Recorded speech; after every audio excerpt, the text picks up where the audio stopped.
Before we get started, I would appreciate if you could subscribe to my YouTube channel. Thank you.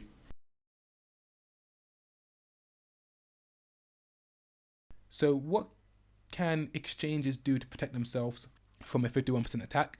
The best way for exchanges or merchants to protect themselves from double spending as a result of a 51% attack is by waiting for enough block confirmations on the network. And that's very important because in the case of Bitcoin, after 6 consecutive block confirmations, which takes about an hour, it becomes impossible for a 51% attacker to reverse their own transactions for double spending. So let's just look at the blockchain that we have at the bottom.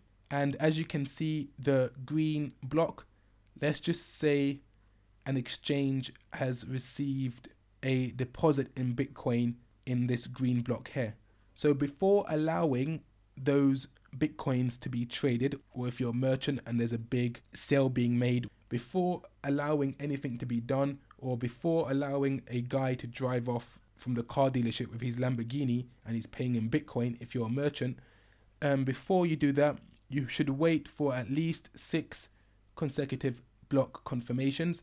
And this is 1 block confirmation, 2 block confirmation, 3, 4, 5, 6. And what these basically are other blocks of transactions that have been confirmed after the transaction where your payment was made. Basically, your transaction is confirmed, cemented in the Bitcoin blockchain ledger history, and it's basically like set in stone, and it will be impossible now for a 51% attacker to reverse their own transaction for double spending. So now you know you're safe after you receive 6 block confirmations, and then the exchange can allow you to trade your Bitcoin, to sell your Bitcoin, to withdraw it, because they know that that transaction cannot be reversed anymore by a 51% attacker. Now, your transaction becomes more secure the more confirmations it has. So after 1 confirmation, it's more secure than no confirmation. After 2 confirmations, it's more secure than 1, and so on. But once you get to 6, it's like mathematically impossible now for a 51% attacker to reverse six blocks of confirmed transactions. So as block after block is confirmed over each other, it adds extra confirmation to all of the previous blocks before it.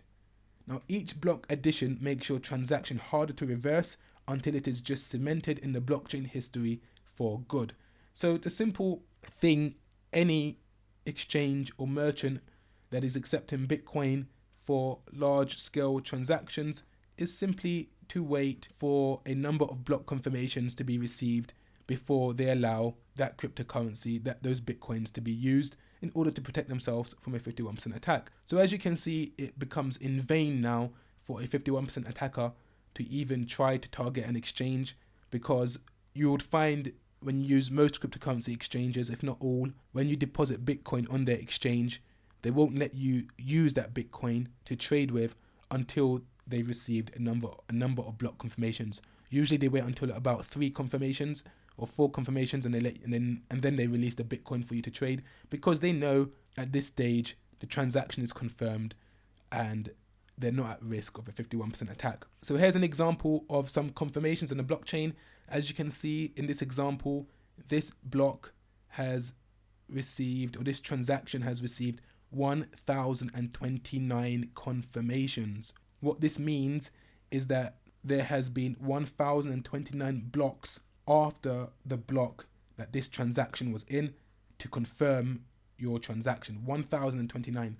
It just keeps growing and growing and growing. But after 6, then your transaction is safe, it's set in stone. So which cryptos are vulnerable to a 51% attack? What sort of cryptocurrency blockchains are vulnerable to this attack? Now, cryptocurrencies that have very small networks and a low overall hash power rate. Remember, the Bitcoin hash power rate is tremendously large due to the amount of miners in the thousands, hundreds of thousands that are mining Bitcoin, securing the blockchain. But if you are a cryptocurrency, a very new one, and you have a small network, you have a few miners out there, your hash power rate is extremely low and small, then you are vulnerable to a 51% attack, because it will be easy for someone to come along to have the computing power to attack your small network and have 51% of the hash rate and hash power because your network is very small, and it won't cost them that much money either because you have a small network. The only reason why it costs a lot of money to attack Bitcoin is because of the vastness of the network and how it's established itself today and how decentralized and secure it is today, and the amount of miners that are mining into Bitcoin. So because of that vastness, to attack it, to own 51% of the hash power is going to cost a lot of money and take up a lot of energy. But it's not the case for all blockchains starting out. Starting out, you're going to have a small network, you're going to have a small amount of hash power, and you're going to be more vulnerable to a 51% attack occurring on your blockchain. So the lower the overall amount of hash power supporting the network makes it easier for a 51% attack to actually happen. Now this is because it would not cost that much, relatively speaking, and would not require a lot of resources to start an attack. These attacks have occurred before on various other Bitcoin alternative cryptocurrencies. So 51% attacks have occurred on other blockchains. They're obviously much smaller blockchains. They have less hash power securing their networks, and it's much cheaper to do it. Compared to Bitcoin, which has a lot of hash power securing the network, it's going to be very expensive and it makes no sense to attack Bitcoin, as we've explained. So the summary: the Bitcoin blockchain is very secure, transparent, and decentralized. This is what secures the Bitcoin blockchain. It's transparent, it's secure, it's decentralized, and miners secure the Bitcoin blockchain. The public ledger, the transparency, is good for the Bitcoin blockchain, and the decentralization as well is good for the Bitcoin blockchain, which would prevent it from ever being taken down. Now, a 51% attack is when a miner owns more than half of the overall hash power in the world. This attack is extremely expensive to do on the Bitcoin network due to its size and the amount of hash power already securing the network. So it's going to be very hard and very expensive to do because you have to have more than the hash power of half of the hash power that's already mining and securing the network. Your coins are safe during a 51% attack, and the attacker can only double spend their own coins. So you don't have to worry about the safety, the security of your coins and any of your transactions being reversed, because they can only double spend their own coins, and they can't do anything to your coins. The only thing they can do is prevent your coins from being confirmed in the blocks, but eventually it would be confirmed as the 51% attack stops because it's expensive to run, and it will be confirmed by other miners. And in the worst case scenario, if time has gone by and your transaction was not confirmed, because the transaction has not been confirmed, they are still your coins and they will just return back to your wallet. So double spending can be mitigated by exchanges or merchants by waiting for enough block confirmations to occur before accepting the transaction. Exactly, so all they have to do, an exchange or a merchant, is just wait for 6 block confirmations to occur after the transaction that they have received. So 6 block confirmations to occur after the transaction that's been made to them. And you can see that on the network.